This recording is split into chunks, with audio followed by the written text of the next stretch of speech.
বন্ধুরা, আজ আমরা বানাতে চলেছি এমন এক সিরাপ যার মূল উপাদান হলো খাঁটি নাশপাতি। হ্যাঁ, ঠিকই শুনেছেন।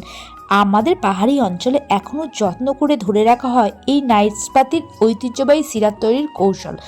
আপনারাও যদি বাড়িতে কোনো মেশিন ছাড়াই এই সিরাপ বানাতে চান, তাহলে পুরো গল্পটা মন দিয়ে শুনুন। সবার আগে আমরা নাশপাতিগুলো নিয়ে যাই আমাদের পাহাড়ি নদীর পরিষ্কার ঠান্ডা জলে। সেখান থেকে ভালো করে নাশপাতিগুলোকে ধুয়ে নিয়ে এসে বাড়িতে এনে ছোট ছোট টুকরো করে কেটে ফেলি। আর কাটলেই এর ভেতর থেকে আসল রস বেরিয়ে আসে, যাতে সিরাপ আরও ঘন আর সুগন্ধি হয়। এবার বড় একটা কাঠের লাঠি দিয়ে সেই নাশপাতিগুলোকে ধীরে ধীরে পিষে নিই। এই পেশার কারণে নাশপাতির ভেতরের সমস্ত রস, গন্ধ আর গুণ পুরোপুরি বের হয়ে আসে।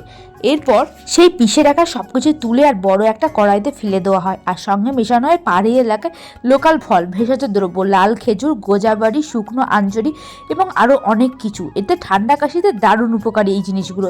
এই উপাদানগুলো শুধু স্বাদ বাড়ায় না, শরীরকে ভেতরেকে শক্তিও যোগায়। এই কারণে প্রতিটি জিনিস যোগ করা হয়।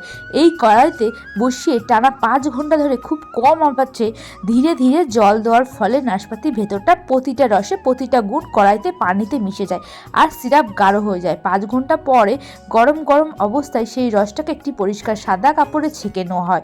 এতে সব অশুদ্ধি বাদ হয়ে যায় আর শুদ্ধ খাঁটি রসটা থাকে।